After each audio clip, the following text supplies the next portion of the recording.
And welcome to sunny St. Catharines. It's great to see everyone here today. My name is Brian Bentz, and I am the President and CEO of Electra Inc.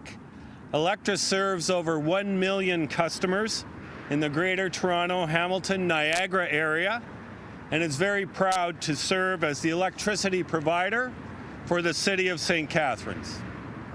It's my pleasure today to welcome the MP from St. Catharines and Parliamentary Secretary to the Minister of Canadian Heritage, Chris Bittle. And Chris will be speaking to us today on behalf of Honourable Jonathan Wilkinson, Minister of Natural Resources. Also with us here this afternoon is His Worship, Walter Sendzik, Mayor of St. Catharines, and I should also mention that the City of St. Catharines is a great supporter and shareholder of Electra. And I also should say I appreciate the Mayor's ongoing commitment to Electra and also being a strong advocate for the city's needs and making us being able to respond to local needs in a constructive and innovative way. With us also is Councillor Matt Harris. And Matt Harris is an active member of the Board of Directors of Electra, so welcome, Matt. Also pleased to have you with us, as well as members of the media, the Electra team, and other guests. Thank you all for joining us. I'd like to start by acknowledging that the City of St. Catharines is the traditional home to many First Nations, Métis and Inuit peoples. The land on which we gather is the traditional territory of the Haudenosaunee and Anishinaabe peoples, many of whom continue to live and work here today. Before introducing MP Bittle, I'd like to express my appreciation for the initiative the federal government has taken with respect to its commitment to fighting climate change and the approach it is taking to reduce pollution in the broader economy and more specifically in the transportation sector. Electra has had a very strong and productive partnership with NRCan and the federal government and the City of St. Catharines, and we look forward to working with the government, both federally and locally, on ways that we can together build a more sustainable power grid. With that said, it is now my privilege to introduce MP Bittle to say a few words. Thank you so much, everyone. They said speak loud. I guess that's why we're next to the road, but the diesel engines will remind me to be as brief as possible. So thank you so much. Thank you, Brian. Thank you, Mayor Sendzik, for being here, for everyone here, as my notes start to blow away. It's been said that the best way to predict the future is to create it. That's what our government has been doing, with an ambitious climate plan that is aimed at creating a stronger economy and more sustainable jobs, all while meeting our climate commitments and getting Canada to net zero emissions within the next 3 decades. Transportation is a key focus of our plan. It has to be. Because of how we move people and goods within our communities and across the country, transportation accounts for 25% of our greenhouse gas emissions. And 3/4 of those emissions come from 2 sources: passenger cars and trucks and heavy-duty vehicles. This is why we've set a goal of making sure all new passenger vehicles sold in Canada are zero emission by 2035. To support this transition to electric vehicles, we've invested a historic $1 billion. That includes providing rebates of up to $5,000 for the purchase of new or other alternative fuel vehicles, as well as an immediate 100% write-down for businesses buying these vehicles. We've also been helping to expand the national network of charging stations for electric vehicles, and we're installing even more chargers these days in our communities. I hear from constituents, and I'm sure many of my colleagues do, that they want to get an electric car, but they don't know if the infrastructure exists. But we need to ensure that that exists in places where Canadians live, work, and play, at multi-residential complexes, alongside street parking, and in public places, and facilities where light-duty fleets are serviced. Our new federal budget this month builds on that It includes an additional $1.7 billion to extend our purchase incentive program until March 2025 and expand the types of vehicles, models eligible under the program, including more vans, trucks, and SUVs. And in support of our goal to add 50,000 zero-emission vehicle chargers to Canada's network, the budget also includes an additional $400 million to Natural Resources Canada's Zero-Emission Vehicle Infrastructure Program for deploying ZEV infrastructure complemented by the $500 million that Canada's Infrastructure Bank will invest in large-scale projects that are revenue-generating and in the public interest.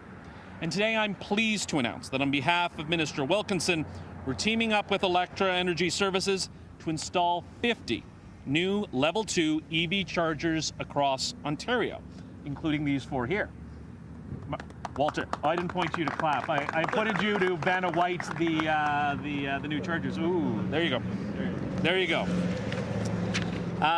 All of this is made possible in part by a federal contribution of $250,000 from our Zero Vehicle Infrastructure Program. This is in addition to the 340 new EV chargers we announced with Electra this past February.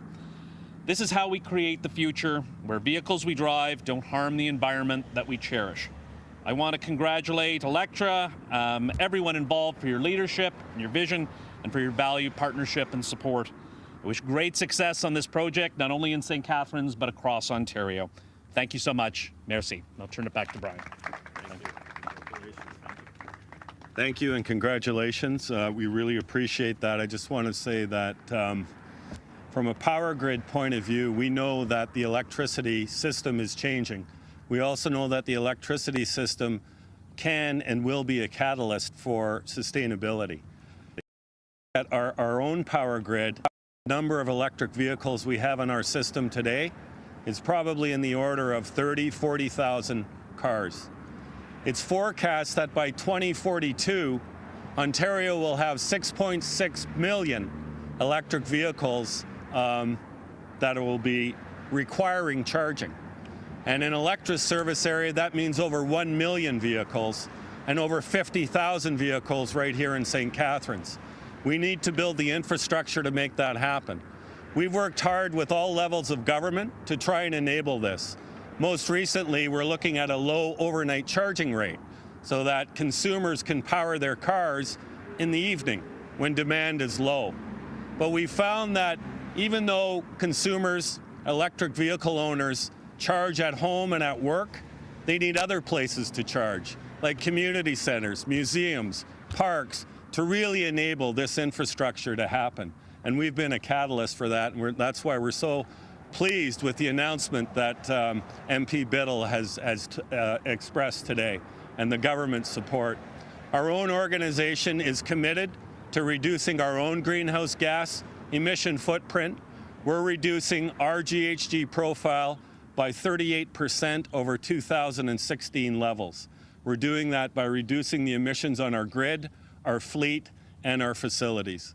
And I'm proud to say that we've had an outstanding relationship with Natural Resources Canada on a number of initiatives, including downstream energy markets to engage demand response, to engage renewable energy in the electricity market, and looking at things that we call Powerhouse. Powerhouse is really a virtual power plant in your home where we connect solar generation, EV charging, we optimize it, and we inject it back into the grid. So the power grid will be a catalyst for sustainability into the 21st century, and we're proud to be part of that.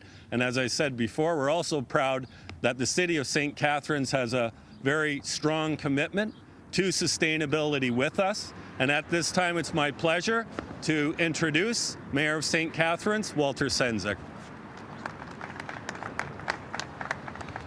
Thank you very much, Brian. It's wonderful to hear the passion of what Brian brings and when he talks about the impact that we're having on our environment. And I got to say, Brian, what you've done with Electra and how Electra has grown and become a leader in encouraging communities and consumers to become lighter on the footprint of our world is something that, as a shareholder, we value here at the City of St. Catharines.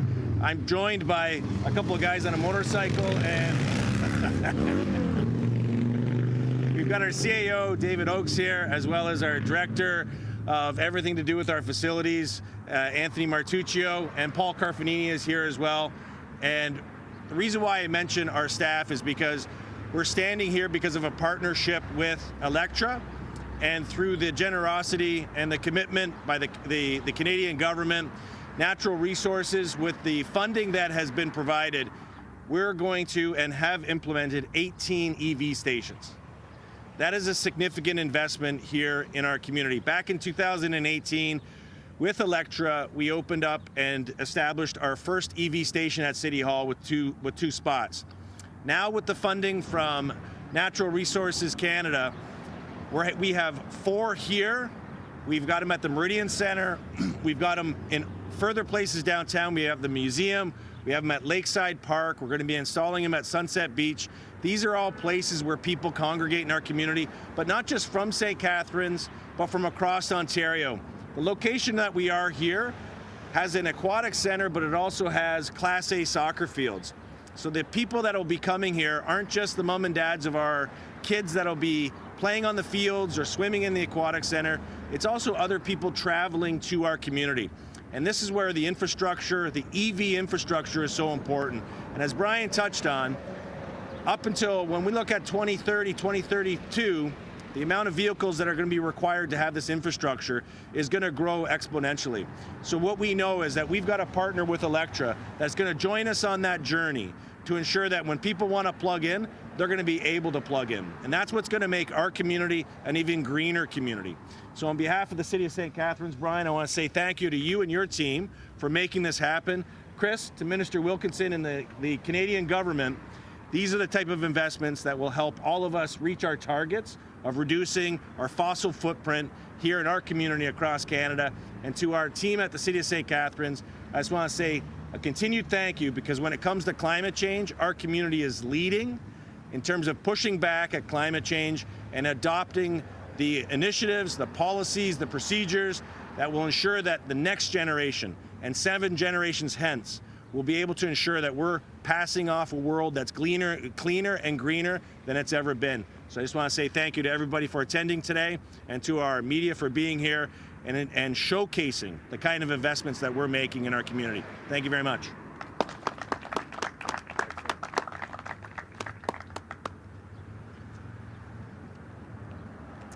I now invite media to ask any questions to Brian, Mayor Sendzik, and Mr. MP Bittle. No questions? Okay. It's a wrap. That's a wrap. Thank you everyone for coming out today. Thanks, everybody.